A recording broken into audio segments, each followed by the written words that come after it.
Assalamualaikum warahmatullahi wabarakatuh. Alhamdulillah. Wassalatu wassalamu ala rasulillah. Segala puji dan puja kehadirat Allah subhanahu wa ta'ala. Juga salawat dan taslim kepada Nabi besar Muhammad sallallahu alaihi wa ala alihi wa sahbihi wasallam. Saudaraku seiman, ketemu lagi di hari Rabu siang hari pukul 13.00 sampai 14.00 insyaAllah waktu Indonesia Barat. Kita akan melanjutkan pada buku kita, buku yang mulia, buku yang tulis oleh Imam Nawawi rahimahullah, Riyadhus Shalihin, kumpulan hadis-hadis pilihan. Dan kita masih dalam bab keutamaan hidup sederhana dan merasa cukup. Serta kita akan masuk ke hadis nomor 507. Dan cukup panjang hadis ini. Dan insya Allah kita akan langsung bacakan untuk menghemat waktu. Berbunyi dari Abu Hurairah radhiyallahu anhu, beliau berkata, "Wallahi alladhi la ilaha illahu in kuntu la'atamidu bikabidi 'ala al-ardi min al-ju' wa in kuntu la'ashaddu al-hajara 'ala batni min al-ju'." Maaf, saya ulangi, "Wa in kuntu la'ashuddu al-hajara 'ala batni min al-ju'." ولقد قعدت يوما على طريقهم الذي يخرجون منه فمر النبي صلى الله عليه وسلم فتبسم حين رآني وعرف ما في وجهي وما في نفسي ثم قال أبا هر قلت لبيك يا رسول الله قال الحق ومضى فاتبعته فدخل فاستأذن فأذن لي فدخلت ووجد لبنا في قدح فقال من أين هذا اللبن قالوا أهداه لك فلان أو فلانة قال أبا هر قلت لبيك يا رسول الله قال الحق إلى أهل الصفة فادعوهم لي قال وأهل الصفة أضياف الإسلام لا يأوهم على أهل ولا مال ولا على أحد وكان إذا أتته صدقة بعث بها إليهم ولم يتناول منها شيئا وإذا أتته هدية أرسل إليهم وأصاب منها وأشركهم فيها فساءني ذلك فقلت وما هذا اللبن في أهل الصفة كنت أحق أن أصيب من هذا اللبن شربة أتقوى بها فإذا جاءوا أمرني فقلت أنا أعطيهم وما عسى أن يبلغني من هذا اللبن ولم يكن من طاعة الله وطاعة رسوله صلى الله عليه وسلم بد فأتيتهم فدعوتهم فأقبلوا واستأذنوا فأذن لهم وأخذوا مجالسهم من البيت قال يا أبا هر قلت لبيك يا رسول الله قال خذ فأعطهم قال فأخذت القدح فجعلت أعطيه الرجل فيشرب حتى يروى ثم يرد علي القدح فأعطيه الآخر فيشرب حتى يروى ثم يرد علي القدح حتى انتهيت إلى النبي صلى الله عليه وسلم وقد روي القوم كلهم فأخذ القدح فوضعه على يده فنظر إلي فتبسم فقال أبا هر قلت لبيك يا رسول الله قال بكيت أنا وأنت قلت صدقت يا رسول الله قال اقعد فاشرب فقعدت فشربت فقال اشرب فشربت وما زال يقول اشرب حتى قلت لا والذي بعثك بالحق ما أجد له مسلكا قال فأريني فأعطيته القدح فحمد الله تعالى وسمى وشرب الفضل. Artinya, demi Allah, kata Abu Hurairah radhiyallahu anhu, dia menceritakan tentang kisah dia yang cukup panjang. Beliau mengatakan, demi Allah yang tidak ada Tuhan yang berhak disembah kecuali Dia. Aku pernah menekan perutku ke tanah karena lapar. Juga pernah mengikatkan batu di perutku karena lapar. Sungguh, pada suatu hari aku pernah duduk di jalan yang biasa dilewati orang-orang. Kemudian lewatlah Nabi SAW. Beliau tersenyum ketika melihatku dan beliau mengetahui apa yang ada di raut wajahku dan apa yang ada di dalam diriku. Kemudian beliau bersabda, wahai Aba Hir. Ini julukan Abu Hurairah ya. Dia dipanggil Abu Hir atau Abu Hurairah. Wahai Abu Hir, saya jawab baik wahai Rasulullah. Beliau menjawab atau beliau bersabda, ikutlah aku. Beliau berjalan maka saya pun mengikuti beliau. Beliau masuk rumah lalu saya minta izin masuk dan saya diizinkan maka saya masuk. kemudian menemukan susu dalam sebuah mangkuk. Dan beliau menemukan susu dalam sebuah mangkuk. Lalu beliau SAW bertanya kepada istrinya, dari mana susu ini? Maka mereka menjawab, fulan atau fulana yang telah memberikan untuk anda, yang menghadiahkan untuk anda. Maka beliau bersabda, Abu Hir. Dipanggil lagi Abu Hurairah. Saya menjawab, baik wahai Rasulullah.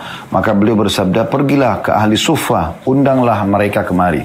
Ahli suffah adalah orang-orang yang tinggal di belakang rumah Nabi SAW dari kalangan sahabat yang miskin yang khusus untuk menuntut ilmu. Ya. Abu Hurairah berkata, ahli suffah itu adalah tamu-tamu Islam. Mereka tidak memiliki keluarga, harta dan saudara. Apabila Rasulullah SAW mendapatkan sedekah, maka beliau langsung mengirimkannya kepada mereka tanpa mengambil sedikit pun darinya. Dan apabila beliau mendapatkan hadiah, maka beliau mengirimkannya kepada mereka dan mengambil bagian darinya serta beliau ikut makan bersama mereka. Maksudnya ahli suffah. Hal itu kurang membahagiakanku. Aku berkata dalam diriku, apakah susu itu cukup untuk ahli suffah? Saya seharusnya lebih berhak untuk mendapatkan bagian satu teguk dari susu ini agar saya bisa kuat untuk melanjutkan hidup.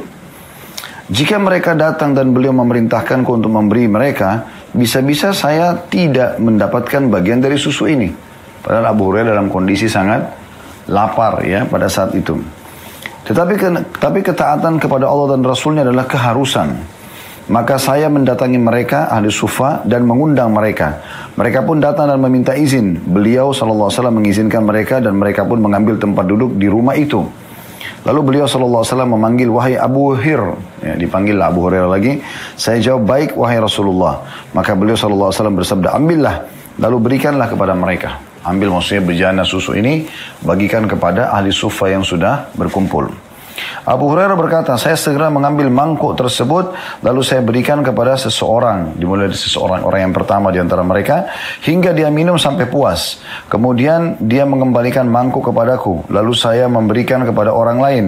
Dia pun minum hingga puas. Kemudian dia mengembalikan mangkuk kepadaku, hingga akhirnya saya memberikannya kepada Nabi SAW setelah semua orang puas minum. Beliau SAW mengambil mangkuk lalu meletakkannya di atas tangannya. Beliau memandangku lalu tersenyum. Beliau bersabda, wahai Abu Hir. Saya menjawab, baik wahai Rasulullah. Beliau SAW bersabda, tinggal aku dan kamu. Maksudnya yang belum minum. Saya menjawab, anda benar wahai Rasulullah. Beliau pun bersabda, duduklah lalu minumlah. Maka saya duduk lalu minum. Beliau bersabda, minumlah. Maka saya minum. Beliau tidak berhenti mengucapkan minumlah sampai saya berkata, tidak, demi Allah yang telah mengutus anda dengan kebenaran, saya tidak mendapatkan lagi tempat di perutku untuknya. Beliau bersabda, kalau begitu berikanlah padaku. Maka saya memberikannya kepada beliau. Beliau lalu memuji Allah Ta'ala, membaca basmalah dan meminum susu yang tersisa. Hadis ini diriwayatkan oleh Bukhari. Hadis yang cukup panjang ini sebenarnya adalah cerita tentang pengalaman seorang sahabat yang mulia bernama Abu Hurairah radhiyallahu anhu. Kita akan mulai dulu dengan faedah yang pertama. Abu Hurairah adalah julukan beliau. Abu Hurairah. Hurairah dari kata-kata hir yang berarti kucing. Ya. Nama beliau adalah Abdurrahman ibn Sakhr. Abdurrahman ibn Sakhr radhiyallahu anhu. Beliau berasal dari kota Taif. Kurang lebih dari suku Daus. Ya, suku yang ada di sana di kota Taif. Dan ini beliau termasuk orang yang mendapatkan doa Nabi SAW pada saat Nabi SAW ya, mendoakan agar penduduk Mekah dan Taif ini dari keturunan mereka akan mendapatkan hidayah agar bisa menganut agama Allah Subhanahu wa taala. Yang tadinya kota Taif ini, kota Abu Hurairah adalah termasuk kota yang sangat membangkang, tidak ingin mengikuti agama Islam ya, setelah kota Mekah tentunya. Abu Hurairah sendiri punya kisah, dia pernah melihat kucing kecil, kemudian dia melihat kucing itu seperti membutuhkan bantuan, maka dia pun mengambilnya dan masukkan dalam kantongnya. Pada saat dia sedang bertemu dengan teman-temannya, terdengarlah suara kucing tersebut. Ya, lalu ditanya oleh teman-temannya, dia menceritakan bagaimana dia menemukan kucing tadi. Maka mulai semenjak itu dia dipanggil dengan julukan Abu Hir atau Abu Hurairah. Ya. Jadi ini salah satu riwayat yang menyebutkan kenapa dia dipanggil dengan julukan ini. Dan beliau memang sangat suka dengan hewan kucing. Abu Hurairah radhiyallahu anhu adalah perawi hadis terbanyak di kalangan sahabat dari kalangan laki-laki ya. Secara global pun ya, laki-laki dan perempuan di antara sahabat, beliau adalah orang yang paling banyak meriwayatkan hadis Nabi SAW. Jadi beliau memang sangat cinta dengan apa yang disampaikan oleh Nabi SAW. Beliau menghafal lalu beliau menyampaikan dan mengamalkan dalam hidupnya. Sampai orang-orang menjadikannya sebagai rujukan, baik di masa Nabi SAW ataupun sampai di masa kita, bahkan sampai menjelang hari kiamat nanti kita akan selalu mendapatkan hadis Abu Hurairah. Dalam buku ini, dalam Riyadhus Shalihin yang tulis oleh Imam Nawawi rahimahullah, salah satu buku yang menyusun beberapa hadis beliau. Di antaranya hadis yang sedang kita baca. Begitu juga banyak sekali dalam hampir semua buku hadis ya. Semuanya menukil riwayat-riwayat yang disebutkan oleh Abu Hurairah radhiyallahu anhu, dan kita bisa bayangkan bagaimana pahala manusia yang mulia ini yang telah Allah Subhanahu wa taala pilih dia justru untuk menyampaikan hadis-hadis Nabi SAW. Setiap kali kita dengarkan, setiap kali kita amalkan, maka beliau akan panen pahalanya. Pelajaran dari Abu Hurairah juga kita bisa ambil masih dalam yang pertama adalah bagaimana pentingnya seseorang menyibukkan diri dengan ilmu. Dan ilmu inilah yang akhirnya membuat Abu Hurairah termuliakan. Sebelumnya Abu Hurairah tidak dikenal sama sekali. Tapi setelah dia masuk Islam, kemudian dia peduli dengan hadis-hadis Nabi SAW, dia sibuk menghafalnya, mengamalkan dan mengajarkannya, maka akhirnya dia diangkat derajatnya oleh Allah Subhanahu wa taala. Walaupun keadaan ekonominya miskin radhiyallahu anhu, tapi beliau mulia dengan ilmu-ilmu yang beliau miliki ya. Bahkan tidak jarang di antara sahabat-sahabat yang jauh lebih senior daripada beliau dalam masuk Islam juga bertanya hadis kepada Abu Hurairah radhiyallahu anhum. Baik, itu pelajaran pertama, dan itu cukup banyak kisah berhubungan dengan Abu Hurairah yang sudah kita jelaskan di Tabligh Akbar Syiar Sahabat. Anda bisa lihat di playlist tentang Abu Hurairah radhiyallahu anhum. Kita masuk pelajaran yang kedua adalah bagaimana seseorang dalam menyampaikan ilmu, dia boleh menyampaikan ya histori daripada ilmu itu. Misalnya dia akan bertemu dengan seorang guru, seorang kiai yang memiliki ilmu, dia ingin belajar ke sana. Maka dia bisa saja pada saat ingin menyampaikan kepada murid-muridnya, pada saat dia sudah menjadi guru misalnya, kalau saya pernah mendengar dari guru saya bernama Fulan, dari Nabi SAW yang berbunyi begini misalnya, dia langsung to the point, itu juga bisa. Tapi ada di antara mereka tidak, dia menceritakan dan itu boleh. Dulu saya waktu mendengarkan hadis ini, saya masih berumur 17 tahun, saya waktu itu hidup di daerah ini misalnya, saya pernah naik bus atau saya naik tunggangan ini, kemudian saya bertemu, kemudian diceritakanlah keadaan dia sampai akhirnya menjadi sebab daripada hadis yang dia akan sampaikan itu, ya dia dapatkan. Nah ini juga penting misalnya dalam majelis ilmu ya, supaya bisa memvariasikan penyampaian. Jadi menceritakan pengalaman adalah hal yang sangat baik. Nah Abu Hurairah sini menggunakan retorika itu radhiyallahu anhu. Jadi pelajaran yang kedua adalah retorika menyampaikan awal kisah atau awal sebab kenapa kita bisa menyampaikan hadis atau sebuah hadis atau pengalaman kita pada saat kita sedang menuntut hadis tersebut. Nah ini yang disampaikan oleh Abu Hurairah sendiri, dia bercerita. Kita sudah dengarkan tadi bagaimana cerita panjang lebar. Dia menceritakan demi Allah gitu kan, kalau saya ini sangat lapar sampai kadang-kadang saya harus tertidur di tanah menekan perut saya, atau saya kadang-kadang melilit perut saya dengan batu karena laparnya. Dan saya kadang-kadang ya sering duduk di jalan-jalan dilewati oleh orang, berharap ada orang yang memberikan bantuan makanan karena miskinnya gitu. Dan satu waktu pernah Nabi SAW lewat dan melihat saya, lalu kemudian dia tahu keadaan saya misalnya dari raut wajah kalau lagi lapar ya, lagi haus, lagi butuh makanan ya.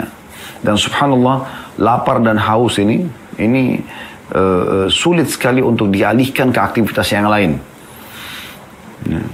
Sama juga dengan mengantuk ya. 3 hal ini, lapar, haus dan ngantuk ini susah sekali untuk dialihkan ke aktivitas lain. Kita harus lakukan itu gitu.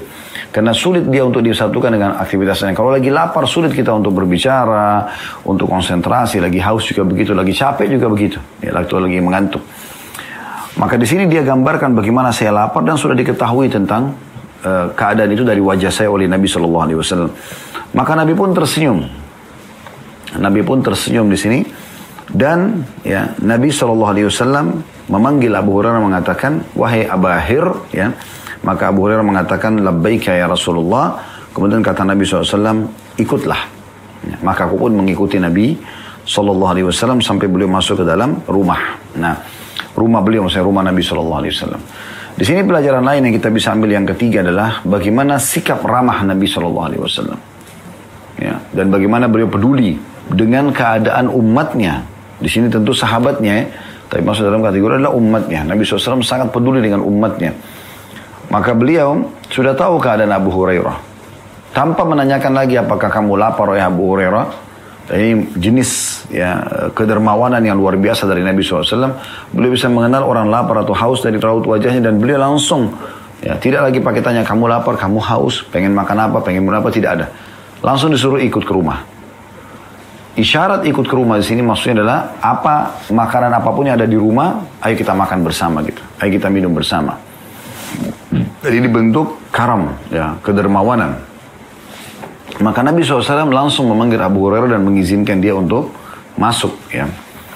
Itu pelajaran yang ketiga. Pelajaran tentang kemuliaan dan kedermawanan Nabi SAW. Pelajaran yang keempat adalah pentingnya seseorang ya, menjawab dengan santun pada saat dipanggil. Penggunaan kosakata labbaik. Ya, artinya aku jawab panggilanmu dengan santun. Ya. Di sini dikatakan waktu Nabi bilang, Abahir, wahai Abu Hir ini kucing tadi ya. Biasanya orang karena suka pelihara kucing dipanggil Abu Hurairah gitu. Maka Abu Hurairah menjawab, labbaika ya Rasulullah. Ya.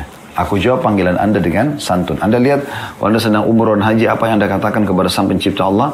Labbaik Allahumma labbaik. Artinya aku jawab panggilanmu ya Allah dengan santun, gitu kan. Jadi ini labbaik, dan sangat baik kalau kita membiasakan ya kosakata ini digunakan oleh orang sekitar rumah. Maksudnya istri misalnya, kita biasakan dia pada saat kita memanggilnya, maka dia menjawab labbaik. Itu sangat baik, maksudnya dia santun sama suaminya.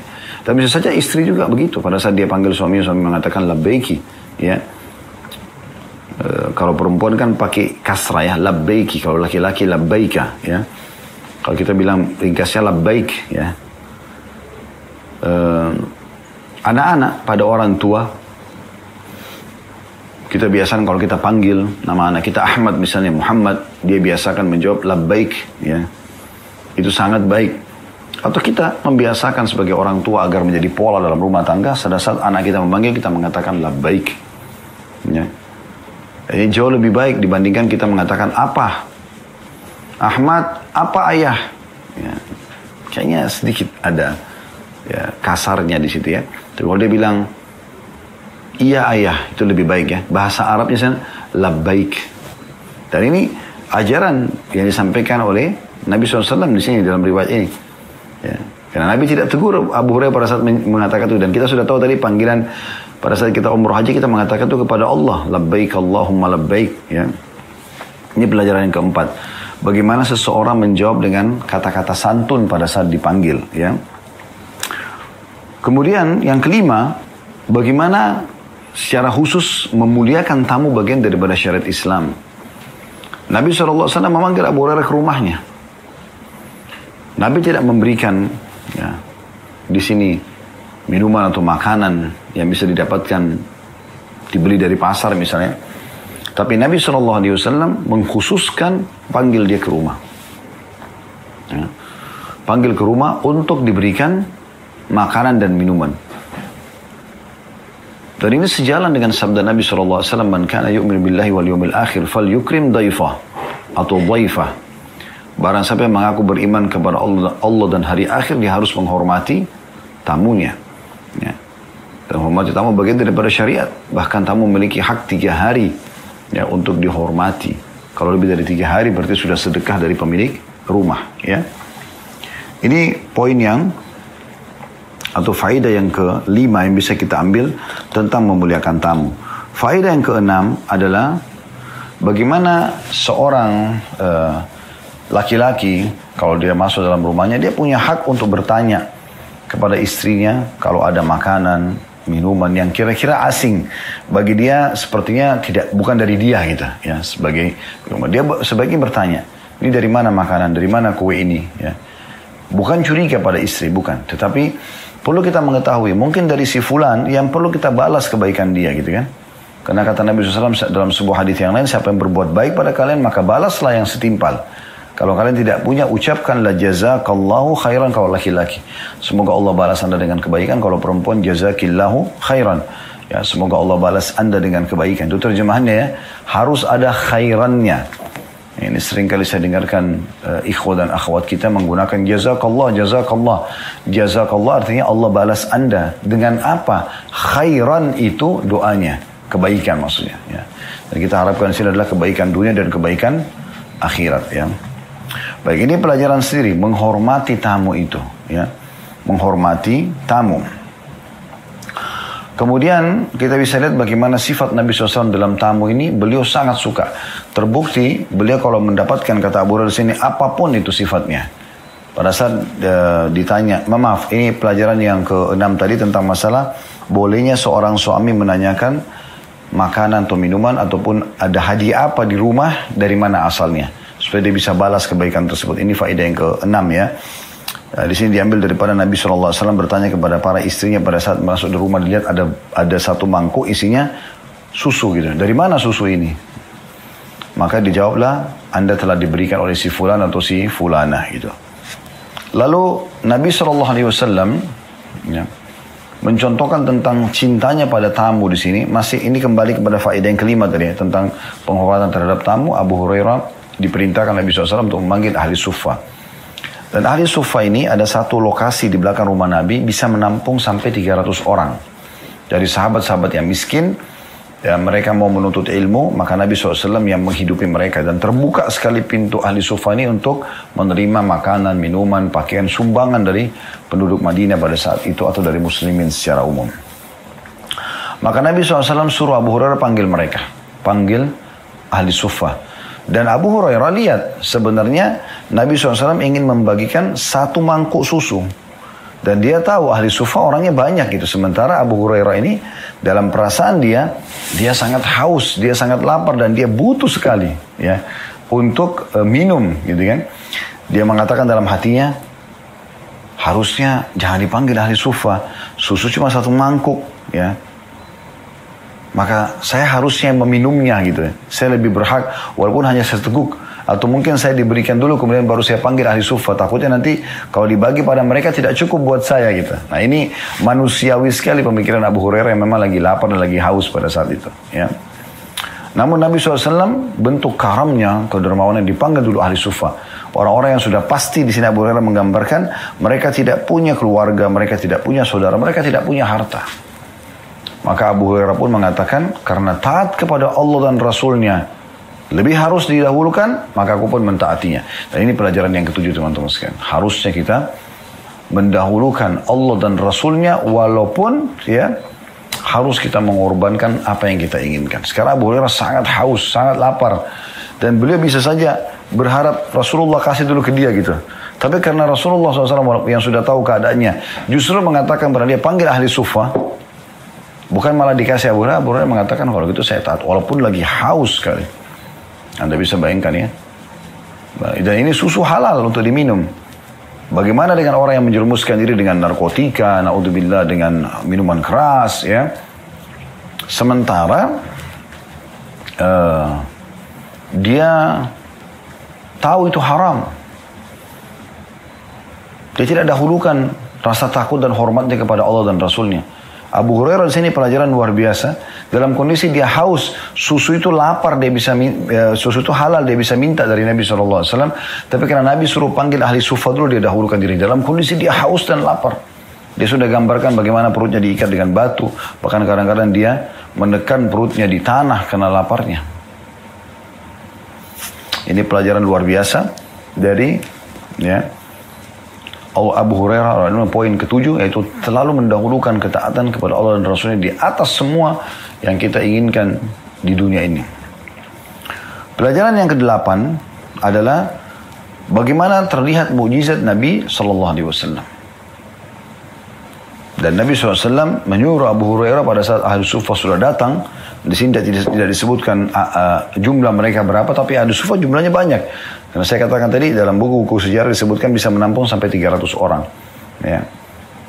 10%-nya saja berarti sudah 30 orang misalnya yang datang. Ya. Tapi sini tidak disebutkan jumlahnya, maka Nabi SAW menyuruh Abu Hurairah memberikan. Maka Abu Hurairah pun memberikan ya mangkuk tersebut kepada satu orang. Dia minum sampai puas. Ya. Uniknya pada saat dia minum, ya susu tersebut tidak berkurang, dikembalikan dalam kondisi masih utuh. Maka diberikan lagi pada orang yang kedua. Terjadi hal yang sama. Diminum, terus kemudian tetap utuh. Begitu terus sampai selesai semua ahli sufa dan mereka kenyang. Ini mukjizat Allah SWT kepada Nabi Muhammad SAW.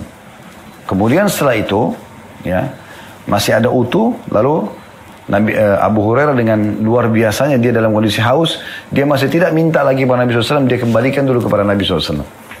Lalu Nabi SAW pegang. Lalu Nabi SAW berkata kepada Abu Hurairah, tinggal kamu sama saya, wahai Abu Hurairah. Maka Abu Hurairah mengatakan, betul ya Rasulullah. Lalu Nabi SAW berikan Abu Hurairah mengatakan, minumlah. Maka Abu Hurairah minum. Dan tidak pernah berkurang susu tersebut di mangkuknya. Dia minum, setelah selesai dia udah kenyang. Nabi masih mengatakan minumlah, sampai Abu Hurairah mengatakan, demi zat yang telah mengutus engkau dengan benar, maksudnya demi Allah, ya demi zat, maksudnya demi Allah yang telah mengutus anda dengan kebenaran, maksudnya risalah yang anda bawa ini benar. Dia bersumpah atas nama itu. Dia mengatakan sudah tidak lagi tempatnya, sudah full, tapi susunya masih ada. Ya. Kemudian Nabi SAW membaca bismillah, memuji Allah, baca bismillah lalu meminum susu tersebut. Ya. Ini adalah mukjizat Allah SWT kepada Nabi SAW. Satu mangkuk susu cukup untuk beliau, Abu Hurairah dan juga ahlu suffah atau penduduk suffah, rumah yang Nabi SAW siapkan di belakang rumah beliau untuk orang-orang miskin sahabat. Itu pelajaran yang ketujuh. Pelajaran yang kedelapan yang bisa kita ambil adalah bagaimana tawaduknya Nabi SAW. Setelah tadi kita pelajari mukjizat Nabi SAW. Tawaduknya Nabi SAW. Bagaimana beliau setelah semua sahabatnya minum, baru kemudian beliau minum dari wadah yang sama. Ya. Mungkin ini jarang sekali dilakukan oleh umumnya orang, meminum dari bekas muslim yang lain. Gitu ya. Banyak orang menganggap itu adalah satu hal yang menjijikkan, padahal sebenarnya tidak. Kecuali orang itu memang ada penyakitnya. Tapi kalau tidak, salah satu yang sering Nabi SAW melakukan adalah bukan cuma di saat ini, tapi di saat lain pun. Saya beliau habis sholat, kumpul di masjid, kemudian ada yang menuangkan susu. Nabi SAW memberikan dulu kepada orang yang di sebelah kanan beliau. Kemudian berputarlah ya susu tersebut, dituangkan, diberikan semua sampai terakhir kembali kepada beliau, lalu beliau minum SAW. Ini bentuk tawaduk yang luar biasa. Merendahnya Nabi SAW, padahal beliau lebih layak untuk minum, dan bekas beliau lebih layak untuk diambil. Gitu kan. Tetapi subhanallah di sini justru beliau meminum bekas para sahabat. Ya.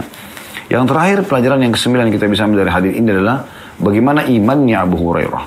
Kita kembali kepada imannya Abu Hurairah. Di sini radhiyallahu anhu luar biasa dalam kondisi haus, lapar. Di depan matanya susu itu dibagi-bagikan kepada orang sementara dia haus. Dia sama sekali tidak berkeluh kesah gitu. Tetap dia berikan mereka sesuai dengan perintah Rasulullah SAW. Sampai terakhir pun semua sudah minum sampai puas, diberikan kepada Nabi SAW. Nabi, ya, dia tidak langsung minum, baru Nabi suruh dia minum, kemudian baru dia minum. Ini subhanallah keberkahan ilmu yang diamalkan dalam kehidupan sehari-hari. Sehingga Allah subhanahu wa ta'ala menjadikan ilmu yang dipelajari Abu Hurairah berbekas. Rasa laparnya, rasa hausnya, ya, terkalahkan dengan ilmu yang dia fahami. Kalau dia lebih harus mendahulukan Rasulullah sallallahu alaihi wa ala alihi wa sahbihi wasallam. Baik teman-teman sekalian, kita akan lanjutkan ke hadis kedua kita pada siang ini, dan semoga Allah SWT berkahi, yaitu hadis nomor 508 yang berbunyi dari Muhammad bin Sirin rahimahullah, seorang tabi'in yang masyhur dengan keimanannya, menyampaikan dari Abu Hurairah radhiyallahu anhu, masih berhubungan dengan hadis 507 tadi ya. Beliau berkata, menceritakan tentang dirinya, laqad ra'aituni wa inni la akhirru fima baina minbari Rasulillah sallallahu alaihi wasallam ila hujrati Aisyah radhiyallahu anha maghshiyan alayya. Fayaji'ul ja'i fayadha'u rijlahu ala unuqi wa yara anni majnunun wa ma bi min junun ma bi illa al-ju'. Sungguh aku telah menyaksikan diriku sendiri tergeletak pingsan di antara mimbar Rasulullah SAW dan kamar Aisyah radhiyallahu anha. Kemudian datanglah seseorang, dia meletakkan kakinya di atas leherku. Ya. Dia mengira kalau aku gila, padahal aku tidak gila. Tidak ada penyakit pada diriku kecuali kelaparan saja. Hadis ini diriwayatkan oleh Bukhari. Dan ada makna di situ, dia meletakkan kakinya di atas leherku. Ada pun nomor 440. Ya, ini kebiasaan orang Arab terhadap orang yang gila hingga dia sadar gitu. Ya. Ini cara mereka pada saat itu. Baik. Kita lihat dari hadis ini atau dari riwayat ini mirip dengan 507 tadi. Bagaimana Abu Hurairah, sahabat Nabi yang mulia radhiyallahu anhu yang sudah kita ceritakan tadi panjang lebar tentang pribadi beliau. Dan juga kisah beliau di hadis yang sebelumnya tentang beliau minum susu. Dan bagaimana keteguhan imannya mengikuti Rasulullah sallallahu alaihi wasallam dan didahulukan daripada rasa haus dan laparnya. Maka di kisah di sini disampaikan juga bagaimana kelaparan yang menimpa Abu Hurairah sampai pada tingkat bisa membuatnya pingsan. Dan saking laparnya sampai dikira ada sebagian orang yang belum kenal beliau pada saat itu mengira beliau adalah orang gila. Padahal sebenarnya membuat beliau sampai pingsan, sampai tergeletak ya. Itu sampai seperti orang yang sudah tidak mempedulikan diri lagi karena kelaparan dan bukan karena sifat atau karena kegilaan. Baik, dari hadis 508 kita ambil pelajaran bagaimana ya kesabaran Abu Hurairah dalam melalui kehidupan dunia ini dan bagaimana Allah Subhanahu wa taala menguji beliau dengan kemiskinan, namun beliau radhiyallahu anhu tetap komitmen dalam mempelajari hadis Nabi sallallahu alaihi wasallam dan bagaimana beliau justru sibuk dengan ilmu ya dan rasa lapar yang sampai membuatnya pingsan pun tidak membuat dia sampai mengemis-ngemis kepada orang-orang ya. Dan banyak sekali di antara orang-orang yang di antara muslimin yang tidak mengetahui tentang kisah manusia mulia ini, bahkan ada di antara mereka yang menghina Abu Hurairah seperti kelompok Syiah yang banyak menyalahkan sahabat yang mulia ini dan mencari-cari ya kekurangannya, padahal sebenarnya jelas ya mayoritas hadis Nabi sallallahu alaihi wasallam sampai kepada kita itu justru dari manusia yang terbaik ini yang telah Allah pilih dan Allah datangkan dia masuk Islam ya, kemudian menghafal hadis, kemudian tiap hari sibuk dengan itu sampai akhirnya menyampaikan banyak sekali hadis Nabi sallallahu alaihi wasallam. Di sini teman-teman sekalian ada pelajaran tentang kedudukan beliau dan kesabaran beliau dalam menghadapi kehidupan atau kesulitan kehidupan sampai beliau pernah pingsan gara-gara lapar ya, gara-gara lapar ya. Dan kadang-kadang keadaan beliau kalaupun tidak pingsan maka beliau terlihat seperti orang yang sedang gila gitu. Lalu kemudian ada orang yang datang ya untuk menyadarkan dia, seakan-akan menyadarkan dia dari kegilaannya itu dengan meletakkan kaki di leher ya. Ini di sini disebutkan tradisi mereka pada saat itu orang-orang Arab, oleh orang gila mereka terapi dengan cara seperti ini, bukan dicekik ya, tapi seakan-akan dilakukan sebuah terapi yang mereka lakukan pada saat itu seperti itu ya. Maka dia mengatakan ada orang yang datang sampai meletakkan kakinya di leherku, dia yang mengira aku sedang gila. Karena sebenarnya aku tidak gila, tapi tidak ada yang menimpaku kecuali rasa lapar. Ya.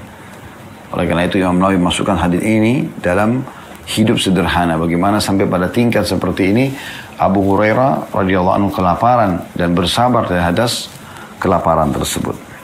Hadis selanjutnya 509. Dari Aisyah radhiyallahu anha beliau berkata, "Tufiya Rasulullah sallallahu alaihi wasallam wa dir'uhu marhunatun 'inda Yahudiyyin fi 30 sa'an min sya'ir." Ketika Rasulullah SAW wafat, baju besi beliau masih tergadaikan pada seorang Yahudi karena hutang 30 sa' gandum. Hadis ini riwayat Bukhari dan Muslim. Dari hadis ini juga ya sepadan sekali untuk masuk dalam bab yang sedang kita bahas, yaitu keutamaan hidup sederhana. Bagaimana Nabi SAW sebenarnya tinggal ya meminta dari salah satu anak mantunya misalnya. Beliau punya anak mantu Utsman bin Affan yang masyhur dengan kekayaannya, gitu kan. Tinggal menyampaikan Utsman akan menyiapkan apa saja, menyampaikan kepada para sahabat beliau apa saja yang beliau minta maka akan pasti dipenuhi oleh para sahabat. Tapi Nabi SAW memiliki kemuliaan jiwa. Beliau tidak meminta daripada sahabatnya, tapi beliau masih punya kemuliaan diri. Beliau mengambil baju perangnya lalu menggadaikannya pada Yahudi, ya. Dan di sini kalau ada yang bertanya, kenapa Nabi SAW menggadaikan kepada seorang Yahudi? Kenapa bukan kepada Muslim? Gitu? Karena kalau Nabi SAW menggadaikan pada seorang Muslim, tentu saja Muslim itu tidak akan mungkin mau mengutangkan Nabi SAW. Pasti akan diberikan cuma-cuma. Nggak mungkin. Sementara Nabi SAW tidak ingin terjadi hal tersebut. Kalau orang Yahudi, mereka taunya ini, walaupun diakui Nabi oleh para kaum Muslimin, tapi orang Yahudi tidak mengakuinya sebagai Nabi.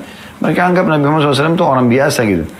Maka dengan begitu muamalahnya pun biasa saja.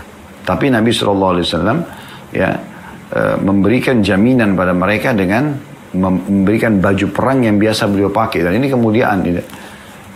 Apapun yang Nabi SAW pernah pakai itu pasti punya ya keberkahan tersendiri. Tetapi subhanallah beliau gadaikan. Dan sampai beliau meninggal, beliau belum bisa menebus ya 30 sa'. Satu sa' itu kurang lebih 2 telapak tangan orang dewasa. Kurma yang untuk memberikan makan kepada keluarga beliau sallallahu alaihi wasallam. Tapi karena ini adalah gadaiannya, maka sudah setimpal gitu. Kalau Nabi SAW tidak bisa bayar, berarti baju perang itu menjadi milik si Yahudi tadi. Jadi milik si Yahudi tadi. Jadi pelajaran yang bisa kita ambil dari sini adalah yang pertama, bagaimana ya sederhananya hidup Nabi SAW dan beliau tidak ingin membebani para sahabatnya, ya, pada kerabat-kerabatnya untuk meminta-minta pada mereka. Tapi Nabi SAW berjuang sendiri.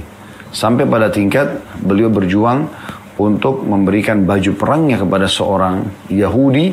Ya, yang dengan harapan tentu kalau Yahudi, tentu dia akan tetap ada muamalah hutang piutang di sini. Dan bukan berarti pemberian. Karena kalau diberikan atau diminta kepada seorang muslim, pasti muslim itu akan menghalalkan untuk Nabi SAW. Tapi Nabi SAW tidak ingin hal tersebut. Yang kedua dari hadis ini, boleh bermuamalah dengan orang-orang kafir, orang-orang muslim. Ya, muamalah-muamalah yang dibolehkan dalam syariat seperti gadai, ini boleh dalam Islam ya. Anda menggadaikan sesuatu lalu Anda pinjam uang, kalau Anda tidak punya kemampuan membayar, maka apa yang digadaikan tersebut dilihat nilainya. Kalau nilainya senilai dengan utang Anda, maka balance, maka diambillah barang tersebut oleh pemilik piutang. Tapi kalau barang Anda lebih nilainya, misalnya Anda utang 1 juta, barang itu 2 juta, maka dia boleh menjualnya, misalnya laku 2 juta. 1 juta diberikan kepada Anda, dan 1 juta lagi, maksudnya dibayarkan utang, dan 1 juta lagi dikembalikan kepada pemilik barang tersebut. Ya. Kalau kurang, maka di sini kembali kepada pemilik piutang. Dia boleh memaafkan sisanya atau dia minta dari orang yang berhutang ini sisanya karena barang gadainya tidak cukup. Nah, ini dibolehkan dalam Islam ya. Kemudian selanjutnya hadis nomor 510 berbunyi dari Anas radhiyallahu anhu, beliau berkata, "Rahana an-nabiy sallallahu alaihi wasallam dir'ahu bisya'ir wa masyaitu ila an-nabiy sallallahu alaihi wasallam bi khubzi sya'ir wa ihalatin sanikhah. ولقد سمعته يقول ما أصبح لآل محمد صاع ولا أمس وإنهم لتسعة أبيات." Artinya Nabi SAW menggadaikan baju besi beliau ya, karena utang gandum, dan saya berjalan mendatangi Nabi SAW dengan membawa roti gandum dan lemak cair yang sudah berubah. Sungguh saya telah mendengar beliau bersabda, tidak ada bagi keluarga Muhammad pada waktu pagi dan petang kecuali 1 sa'.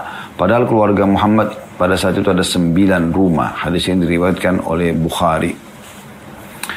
Dari hadis ini kita ambil pelajaran juga teman-teman sekalian. Yaitu yang pertama, bagaimana Nabi SAW memuliakan diri beliau. Bukan mengemis, bukan minta-minta di saat butuh, tapi beliau menggadaikan ya baju perangnya, menggadaikan baju perangnya sallallahu alaihi wasallam. Tentu baju perang ini penggadaian sesuai dengan barang yang diambil, dan ini hukum gadai dalam Islam dibolehkan seperti itu ya. Tapi tidak ada istilah hangus barang gadaian ya. Nggak boleh misalnya Anda bawa surat ya, rumah Anda nilainya 100 juta, Anda utang 50 juta. Anda niat utang 1 bulan. Di saat tiba 1 bulan, ya, Anda tidak bisa bayar, maka yang terbaik bagi pemilik piutang adalah memaafkan utang Anda atau memberikan tenggang waktu kepada Anda tanpa ada bunga. Murni mencari pahala. Ini kalau dalam Islam ya. Atau barang gadaian tersebut dijual. Lalu kemudian diambil haknya, misalnya 50 juta, tadi nilainya tanah itu 100 juta misalnya, atau rumah 100 juta. 50 juta dikembalikan kepada Anda. Itu yang ada dalam Islam. Yang kedua bisa kita ambil dari pelajaran di sini adalah bagaimana Nabi SAW melalui juga suka dukanya kehidupan. Di mana beliau pada saat menyampaikan hadis ini, beliau mengatakan bahwasanya tidak ada bagi keluarga Muhammad pada waktu pagi dan petang kecuali 1 sa'.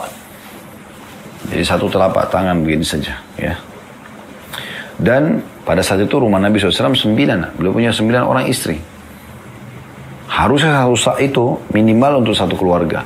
Berarti beliau butuh setiap harinya kurang lebih 9 sa'. Atau lebih daripada itu. Kalau makannya sampai 3 kali sehari bisa. Tapi Nabi SAW bersabar. Beliau melalui kehidupan ini ikhtiar tapi tetap bersabar. Dan itu juga dididikkan kepada para istri beliau ridwanullahi alaihinna. Ini pelajarannya. Hadis selanjutnya teman-teman sekalian 511 ya, yang kita pelajari pada siang ini. Semoga Allah berkahi, berbunyi dari Abu Hurairah radhiyallahu anhu, dia berkata, "Laqad ra'aitu 70 min ahli suffah, ma minhum rajulun 'alaihi rida, imma izarun wa imma kisa, qad rabatu fi 'anakihim, faminha ma yablughu nisfa as-saqain wa minha ma yablughu al-ka'bain, fayajma'uhu bi yadihi karahiyata an tura 'auratuhu." Kata Abu Hurairah, saya telah melihat 70 orang ahli suffah. Sudah kita jelaskan tadi, ahli suffah adalah tempat khusus di rumah, di belakang rumah Nabi SAW, seperti rumah penampungan ya, bisa menampung sampai 300 orang, kurang lebih kapasitasnya ya. Tapi berapa jumlah ahli suffah secara utuh saya tidak tahu. Ya. Kata Abu Hurairah, saya melihat 70 ahli suffah. Tidak seorang pun dari mereka yang mengenakan baju yang ada hanya kain sarung atau kain yang mereka ikatkan pada leher mereka. Ada yang cuma sampai pada separuh betis, ada yang sampai pada mata kaki. Lalu ia memegangnya dengan tangannya khawatir terlihat auratnya. Hadis ini diriwayatkan oleh Bukhari. Hadis ini menggambarkan tentang kondisi ahli suffah, ya, sahabat-sahabat yang miskin di kota Madinah. Ya. Dan saking miskinnya digambarkan oleh Abu Hurairah radhiyallahu anhu, padahal mereka adalah ahli ibadah, orang-orang yang sangat dekat dengan Allah Subhanahu wa taala. Allah uji mereka dengan kemiskinan. Maka mereka tidak punya 70 orang dari sekian banyak penghuni suffah itu, mereka hanya punya 1 lembar kain. 1 lembar kain itu biasanya ada 2 lembar ya, pada satu izar dan kisah. Bagian sarung di bawah, ya. Sekarang zaman kita mungkin seperti sarung, berkembang menjadi celana ya. Kemudian bagian atas kisahnya, ya mirip dengan baju ihram ya, biasa dipakai untuk menutup badan di atas. Tapi ahli suffah karena miskinnya mereka tidak punya kecuali 1 lembar. Kalau bukan bagian atas yang itu bisa ulurkan sampai ke setengah betis, atau memang bagian bawah yang mereka tarik dan mereka ikat di leher mereka. Dan sebagian mereka kadang-kadang memegang dengan tangannya ya, agar jangan sampai ada auratnya yang nampak. Nah, ini pelajaran pertama dari ahli suffah, bagaimana kesabaran mereka teman-teman sekalian. Yang kedua, bagaimana memang bagi seorang muslim dia menerima semua keadaan yang Allah SWT berikan kepada dia. Kalau Allah limpahkan nikmatnya yang luas dengan cara Allah berikan dia rezeki, rumah, mobil, segala macam, maka dia syukuri dan dia nikmati sambil dia berbagi pada orang lain. Tapi kalau Allah uji dia dengan justru sebaliknya, ya, dia susah hidupnya, pas-pasan, ya, bahkan kadang-kadang harus mengharap bantuan dari orang, gitu kan, karena susahnya, maka dia bersabar. Orang mukmin begitu keadaannya. Kata Nabi SAW, sungguh mengagumkan perkara orang mukmin dan itu tidak dimiliki kecuali oleh orang-orang beriman. Kalau dia diberikan nikmat dia bersyukur, kalau dia diberikan cobaan maka dia bersabar, bukan berkeluh kesah. Dan itu tidak dimiliki kecuali oleh orang-orang beriman. Maka ini pelajaran yang luar biasa yang kita bisa ambil. Yang kedua, ya, dari masalah orang nikmat ada bersyukur, cobaan ada bersabar. Dan begitulah memang orang mukmin melalui dunia ini ya. Makanya Syekh Utsaimin rahimahullah mengatakan perumpamaan kita orang-orang beriman yang melalui dunia ini seperti orang yang masuk ke WC. Dia selesaikan hajatnya kemudian dia keluar. Jadi tidak ada nilainya sebenarnya dunia ini. Sangat terhina kecuali kita melakukan ketaatan di atasnya. Hadis selanjutnya 512 dari Aisyah radhiyallahu anha, beliau berkata, "Kana firasyu Rasulillah sallallahu alaihi wasallam min udmin hashwuhu lifun." Yang artinya tikar Rasulullah SAW terbuat dari kulit yang diisi oleh ijuk atau sabuk. Ya, diriwayatkan oleh Imam Bukhari. Maksudnya Nabi SAW itu dalam riwayatnya yang menguatkan ini ya, pernah satu kali beliau pada saat para ummahatil mu'minin minta untuk dinaikkan nafkah mereka, maka Nabi SAW menghajar para ummahatil mu'minin, maksudnya memboikot mereka. Lalu Nabi SAW mengambil sebuah sisi di salah satu rumah beliau yang tidak boleh ada istri yang ketemu beliau sebagai bentuk hajar atau pemboikotan ini agar mereka menyadari kesalahan mereka. Dan pada saat itu semua orang yang minta izin Nabi SAW tidak terima. Dan akhirnya Umar sangat cinta dengan Nabi SAW dan dia tahu yang buat sumber masalah ributnya istri-istri Nabi minta dinaikkan nafkah ini adalah anak dia Hafsah. Maka Umar berharap agar jangan sampai anaknya diceraikan, begitu juga istri-istri Nabi yang lain. Dan pada saat itu Madinah lagi terancam akan diserang oleh musuh dari luar. Maka akhirnya ya, Umar pun izin berulang-ulang sampai mungkin sudah keempat atau kelima kali baru diizinkan oleh Nabi SAW. Maka Umar ingin menghibur Nabi SAW, gitu kan, dengan apa namanya, masuk. Lalu Umar awalnya waktu masuk sedih melihat Nabi SAW ya, tidur di atas sebuah tikar. Yang pada saat Umar masuk, Nabi SAW duduk dan terlihat di sisi badan beliau ada bekas daripada tikar tersebut. Maka sambil menangis Umar mengatakan, ya Rasulullah, Kisra rajanya Persia, kemudian Kaisar di Romawi, mereka duduk di atas dipan-dipan yang empuk, sementara Anda adalah Nabi dan Raja kami. Ya, maksudnya kami juga ingin buat Anda senang gitu. Lalu Nabi SAW duduk sambil mengatakan, hai Umar, apakah kau ragu bahwasanya mereka memiliki dunia dan kita memiliki akhirat? Ya. Maka Umar pun terdiam, lalu Umar mengatakan, ingin menghibur Nabi SAW, ya Rasulullah, dulu kami masih di Mekah, wanita-wanita kami tunduk pada kami. Tapi setelah kami hijrah ke Madinah, maka kami temukan masyarakat Madinah justru wanita mereka yang mendominasi. Dan wanita-wanita kami justru terpengaruh oleh wanita-wanita mereka. Maksudnya seakan-akan Umar ingin mengatakan ini kayaknya ada pengaruh dari luar nih. Kenapa istri-istri Anda sampai melakukan perbuatan ini? Maka Nabi SAW sempat tersenyum pada saat itu. Lalu terjadilah pembicaraan yang lain antara Umar dengan Nabi SAW. Tapi saksi bahasan kita memang di situ. Umar masuk ke dalam rumah Nabi SAW dan beliau menemukan memang ada tikar ya dari kelapa kurma ya yang agak kasar ya sehingga berbekas pada sisi tubuh Nabi sallallahu alaihi wa ala alihi wa sahbihi wasallam. Baik, ini yang kita bisa bahas insyaallah. Kita akan lanjutkan nanti di pertemuan akan datang dengan hadis nomor 513 ya, masih lanjutan di bab yang sama insyaallah.